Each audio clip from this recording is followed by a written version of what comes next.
So, let's take a look at some of these rooms and put them on the map. The first one, the Aberdeen Tunnel. This is the only underground particle physics laboratory in Hong Kong. It is situated between the two vehicular tunnel tubes behind gates 2 and 5 of the Aberdeen Tunnel on Hong Kong Island. Commissioned by the University of Hong Kong after an assessment of all existing tunnels in Hong Kong, the location of the Aberdeen Tunnel, then under construction in the valley between Mount Cameron and Mount Nicholson, was deemed to be the most suitable site for the undertaking particle physics experimentation. Funded entirely by Hong Kong University, construction work on the laboratory was completed in 1980. The laboratory was practically abandoned after Hong Kong University researchers completed their experiments, as no other experiments of similar nature made further use of the facility. However, in 2006, Hong Kong University and the Chinese University of Hong Kong petitioned the Aberdeen Tunnel Administration for permission to reuse the laboratory in order to participate in the Daya Bay reactor neutrino experiment by the Daya Bay nuclear power plant. Due to the high amount of traffic through the tunnel, researchers only have access to the laboratory 3 to 4 times a week, mostly during the late night and early morning hours. During these experiments, maintenance and cleaning operations within the tunnel have to be suspended, and all traffic is required through a one-tunnel tube. The Daya Bay Reactor Neutrino Experiment is a China-based multinational particle physics project studying neutrinos. The multinational collaboration includes researchers from China, Chile, the United States, Taiwan, Russia, and the Czech Republic. The U.S. side of the project is funded by the Department of Energy's Office of High Energy Physics. The experiment consists of 8 antineutrino detectors clustered in 3 locations within 1.9 kilometers of 6 nuclear reactors.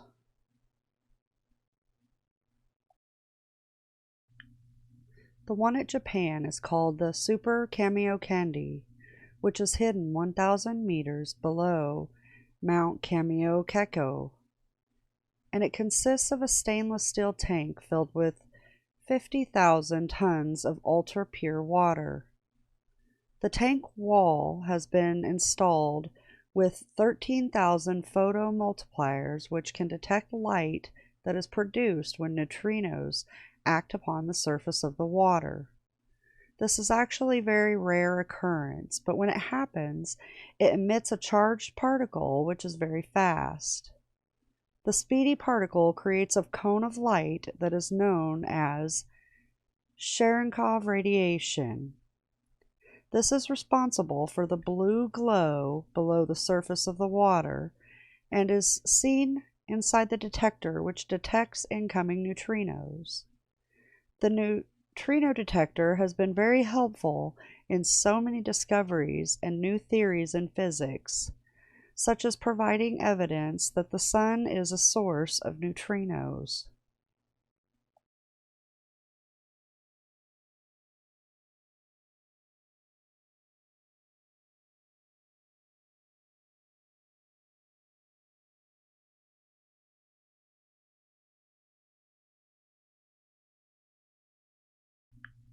The Baksan Neutrino Observatory is located in the Baksan River Gorge in the Caucasus Mountains in Russia. It consists of the Baksan Underground Scintillation Telescope, located 300 meters below the surface. The Gallium-Germanium Neutrino Telescope is located 2,100 meters down, as well as a number of ground facilities. The Baksan experiment on sterile transitions is currently being conducted at Baksan with aims of understanding sterile neutrinos. The laboratory itself is located in a 4,000-meter long horizontal tunnel mined specifically for this purpose. This is in contrast to most underground physics laboratories, which are placed in abandoned or still in use mines. The entrance of the tunnel is at a valley at 1,700 meters high from sea level, and the tunnel itself is located under the 4,000-meter tall mountain of Mount Androchy. A small town of Neutrino was constructed in the valley in conjunction with the construction of the laboratory to house the scientists and their families.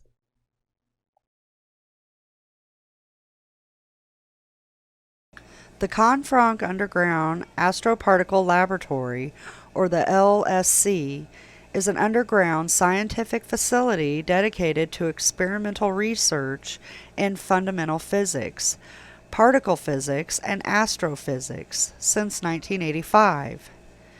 It is an underground scientific facility located in the former railway tunnel of Somport under Monte Tobazo in Confranc.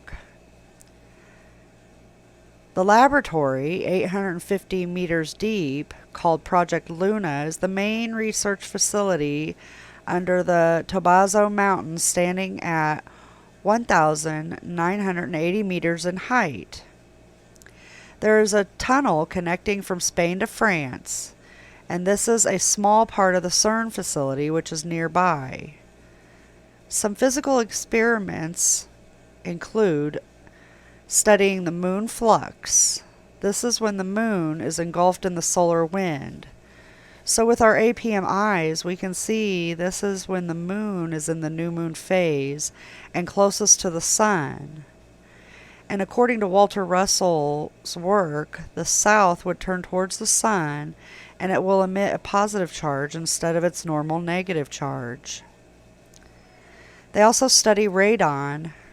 Radon is a radioactive gas that forms naturally when uranium, thorium, or radium, which are radioactive metals, break down in rocks, soil, and groundwater.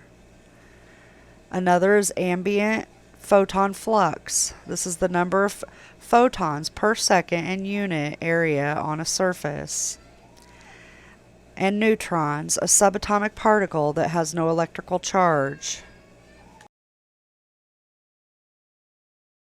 More than 50 scientists from 12 institutions from 8 different countries have participated in the LSC scientific program.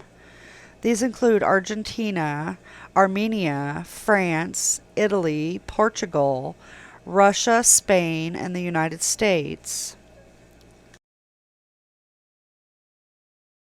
Here they are studying nuclear astrophysics and hydrogen-burning experiments that produce giant red stars, asymptotic giant stars, classical nova, and IA supernovas. Part of these multiple locations takes us to Italy, where Project Luna resides. Luna studies the thermonuclear reactions which supply stars with the power to shine. In addition to energy production and its effect on stellar structure and evolution, nuclear reactions also affect the production of neutrino stars. Nuclear reactions in stars synthesize chemical elements, but all the lightest 5 elements, hydrogen to boron, are predominantly produced in stars. The China Jinping Underground Laboratory is a deep underground laboratory in the Jinping Mountains of Sichuan, China. The China Jinping Underground Laboratory, with an extremely low cosmic ray muon flux with a low reactor neutrino flux. Jinping will be able to discover the neutrinos from the CNO fusion cycles of the Sun to precisely measure the transition phase for the solar neutrinos' oscillation from the process to the matter effect, to precisely determine the geoneutrino's flux, the U-TH ratio, and to help determine the geoneutrino models. This in turn leads to low levels of radon in the atmosphere. Its depth of 6,720 meters and making it the best shielding underground laboratory in the world. The actual depth of the laboratory is 2,400 meters, yet there's horizontal access so the equipment may be brought in by truck. Although the marble through which the tunnels are dug is considered hard rock, at the great depth it presents greater geotechnical engineering challenges than the even harder igneous rock in which other laboratories are constructed. The 1,500 psi of water pressure in the rock is also inconvenient, but marble has the advantage for radiation shielding. The Jinping 2 Dam hydroelectric power project, involving excavating a number of large tunnels under the Jinping Mountain. 4 large 16.7 kilometer head race tunnels carrying water east. 2 17.5 kilometer vehicular access tunnels and 1 water drainage tunnel. Hearing of the excavation in August 2008, physicists at Tsinghua University determined that it would be an excellent location for a deep underground laboratory and negotiated with the hydropower company to excavate laboratory space in the middle of the tunnels. Experiments currently operating in the CJPL are China Dark Matter Experiment, a germanium dark matter detector, Panda X, the particle and astrophysical Xeon detector for dark matter and neutrinoless double beta decay, a 1-ton prototype of the planned 100-ton Jinping neutrino experiment, an experiment taking advantage of CJPL's location far from nuclear reactors, and thus having the lowest flux of reactor neutrinos of any underground laboratory, to do precision measurements of solar and geoneutrinos. Also operating in the laboratory is a low background facility using a high purity germanium detector for measuring very low levels of radioactivity. This is not a physics experiment itself, but test materials intended for use in the experiments. Because silicon germanium alloys are rapidly becoming an important semiconductor material for high-speed integrated circuits.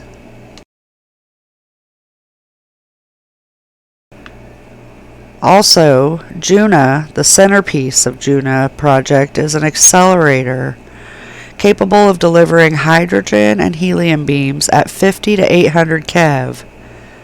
The combination of high current and the deep underground location maximizes the signal background ratio, enabling measurements at low energy where counting rates are severely suppressed by Coulomb barriers. Ideally, nuclear reactions important to astrophysics should be measured in the Gamow peak, the window of energies relevant to nucleosynthesis in stars.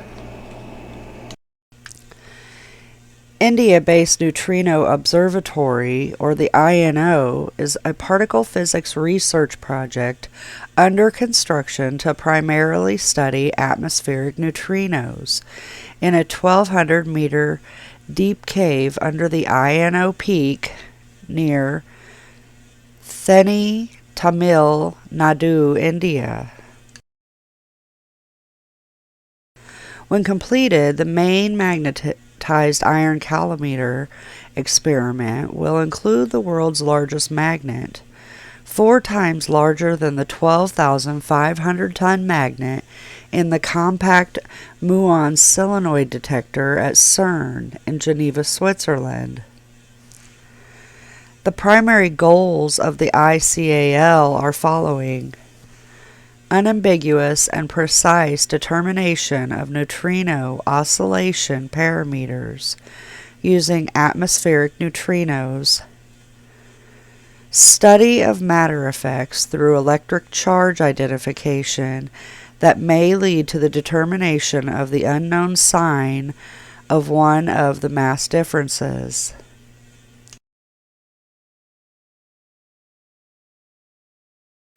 Study of charge conjugation and charge parity violation in the leptonic sector, as well as possible charge conjugation parity time reversal violation studies. Study of Kohler events, possible identification of very high energy neutrinos and multi-muon events. KGF is located in the Kohler district of the state of Karnataka, India, are a set of defunct gold mines known for the neutrino particle experiments and observations that took place there starting in 1960. The experiments ended with the closing of the mine in 1982. The initial experiments that took place in the KGF were related to the study of cosmic ray muons. KGF was chosen because the depths of its mines allowed muons to be studied in a better environment than what was possible with magnet spectrometers operated at sea level. KGF also allowed the scientists to study the energy spectrum and angular distributions of muons, even at very high energies. Bowlby Underground Laboratory, 3,600 feet below the surface. Work being carried out at the underground laboratory includes the UK Centre for Astrobiology study of extremophile organisms that can survive in salt-rich environment. The site is also used for testing of the NASA Mars rover. In October 2017, the European Space Agency sent astronaut Matthias Maurer as part of the 5th Mine Analog Research Sortie. It is thought that the brines present in the mine may be able to support extremophiles and be like similar sites and caves on other planets. Extent testing and recording programs at the laboratory include ultra-low background material screening of germanium for development of dark matter experiments, an experiment studying the effect of low radiation environment to biological systems, astrobiology studies, space exploration technology development. Proposed experiments as of 2019 include the Watchman water Cherenkov monitoring of antineutrinos, also called AIT Watchman neutrino experiment, which would study antineutrinos originating from Hartlepool nuclear power plant. This project would aim to develop technologies to remotely monitor nuclear reactors for the purpose of nuclear non-proliferation. The Kimballton Underground Research Facility, or KERF, is situated in Giles County, only 45 minutes north of Virginia Tech's main campus. It is an active limestone mine owned by Loist, North America, in Ripplemead, Virginia. The Virginia Tech Physics Department maintains and operates 3 physics laboratories, one on the surface just outside the mine's main entrance, one close to the mine's entrance, and a deeper lab situated near the bottom of the mine at 1,450 meters. Various experiments have been hosted at KERF in the past several years, and all focus on particle physics research involving neutrinos and other subatomic particles, such as development of point contact high purity germanium detectors called Malbec, operation of a low background gamma counting facility suitable for the next generation of low background experiments, and operation of point contact detectors as part of R&D activities for the Majorana demonstrator. The Sanford Underground Research Facility, or SURF, of Sanford Lab is an underground laboratory in Lead, South Dakota, the deepest underground laboratory in the United States. It houses multiple experiments in areas such as dark matter, neutrino physics, research, biology, geology, and engineering. There are currently 28 active research projects. Sanford Lab is managed by the South Dakota Science and Technology Authority. SURF operations are funded by the U.S. Department of Energy through Fermi National Accelerator Laboratory and through a generous donation, $70 million, from Denny Sanford. The state of South Dakota also contributed nearly $70 million to the project.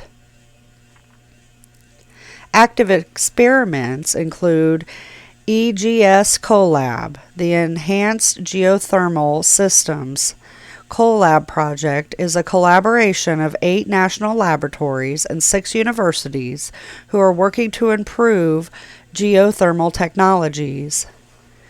EGS conducts field experiments to better understand and model rock fracturing and other elements of geothermal energy. CASPAR, the Compact Accelerator System for Performing Astrophysical Research collaboration, uses a low-energy accelerator to better understand how elements are produced in the universe and at what rate and how much energy is produced during the process.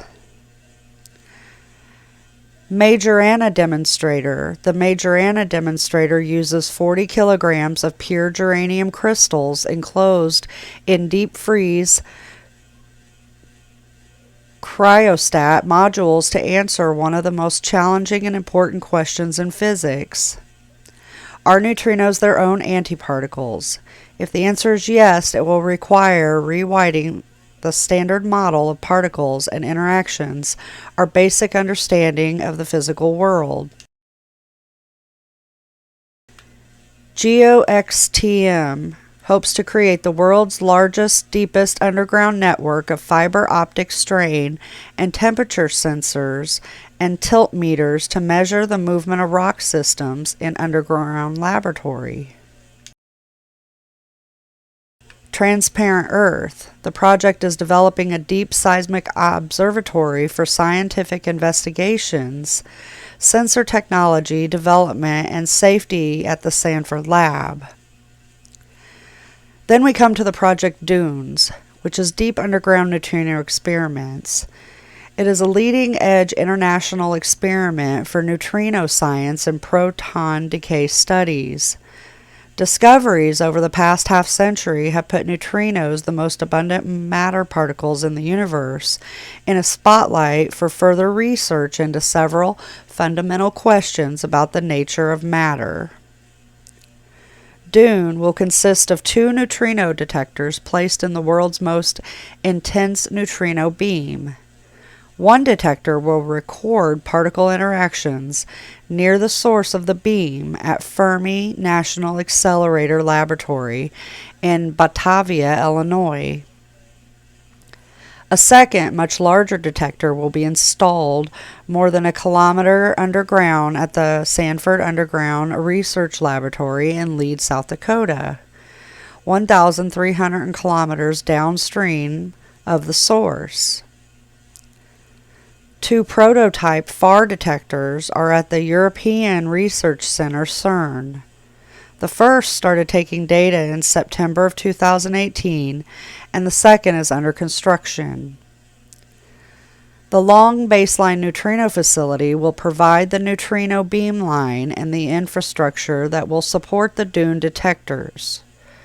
Groundbreaking for the LBNF excavation and construction at the Sanford Lab occurred on July 21, 2017. So for the origin of matter, let's see what Walter Russell has to show us. Walter says there is much confusion concerning the many kinds of particles of matter, such as electrons, protons, photons, neutrons, and others. Particles are variously conditioned as to pressure, but there is no different kinds of particles. All are light waves wound up into particles which are doubly charged. Their position at any one point in their wave caused them to have the electric condition appropriate for that point. So let's talk a bit about some of these experiments being conducted.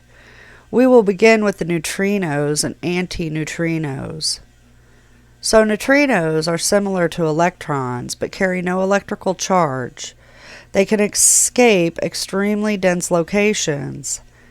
These are electrically neutral, and as proportions of the masses oscillate, the colors will change from white light to reds, greens, and blues. This creates AC electric current and will be changed by the Milky Way timing system or localized angels in the area and their rainbows. Mainstream says the main source of neutrinos is the sun, but we think it would be the star halos due to their scale on the map and grid. As they oscillate, they turn into each other, example, positives and negatives. These are visible outside of our spectrum of sight. When the neutrino becomes opposite of neutral, it is called antineutrino. So the neutrino is going to spin one way, clockwise, and the antineutrino will spin the other, anticlockwise. Scientists like to confuse this whole scenario, so let's lighten up the info a bit. The neutrinos begin neutral. They will either take a positive or negative charge and can flip back and forth between being positive and negative. This is giving us the upward clockwise spiral and the downward anticlockwise spiral of our torus angel energy. So we have this alternating current on the micro and the macro scale, creating the alternating current. This is creating vertically as well as horizontally. Let's take a look at what science says they discovered in 1956 and compare it to the Walter Russell chart pertaining to neutrino movements.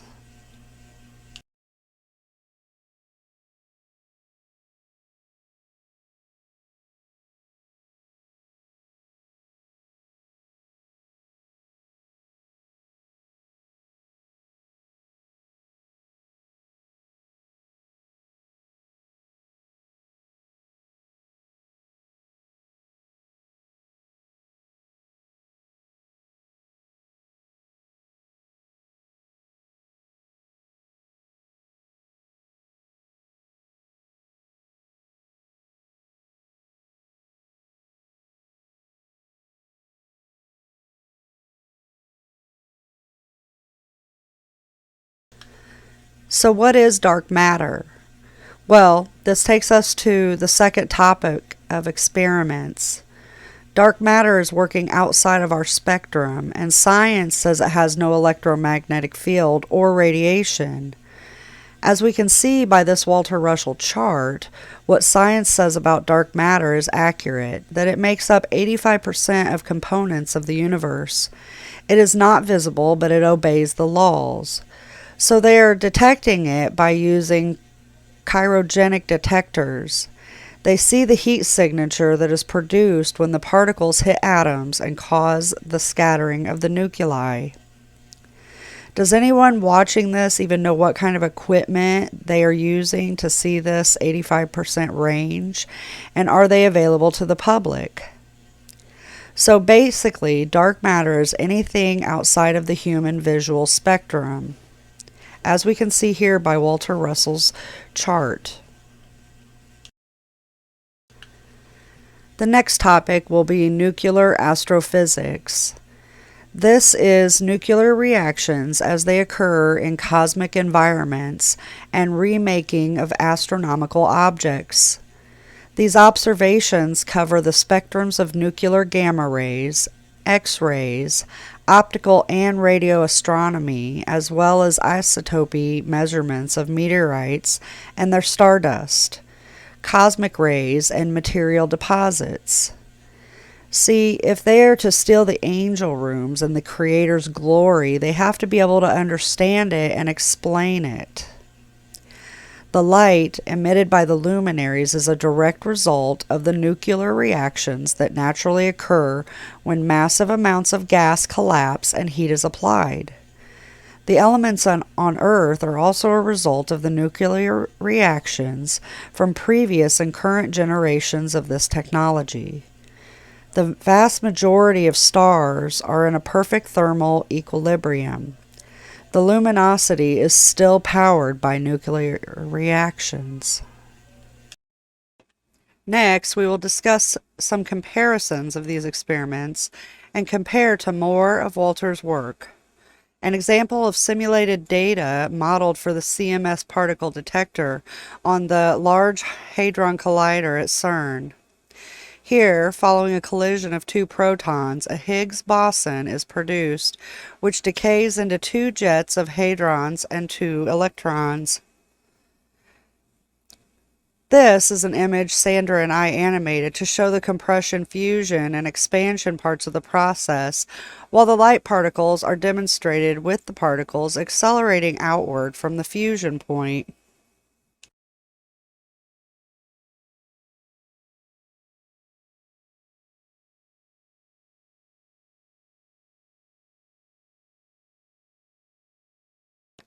And we can compare this to Walter's work, where he describes what they say they discovered. His work, The Universal One, was put out in 1926. Russell also developed and tested counter-wound sets of coils, each in the shape of overlapping cones. The device was based on the power multiplication principle discussed in many of his books. According to a memo dated in 1961, the device worked because of the false concept of gravity, which assumes it to be a force of attraction which pulls inward from within, instead of a cyclic force which controls the expansion of cold into heat and the expansion of heat into cold. Nature's first principle of power production and the construction of matter is to produce heat from the cold of space. The heat thus generated radiates back into the cold to complete the wave cycle, which automatically repeats itself in this ageless universe of infinite continuity. The concept behind Russell coils. The inner coils are wound from the ends towards the center in opposite directions. The outer coils are wound from the center towards the ends in opposite directions. In addition to transmutation, Russell's work also involved the assembly of a device to produce energy from the background flux of fields. This is what we are seeing with the neutrino movements and particle collisions.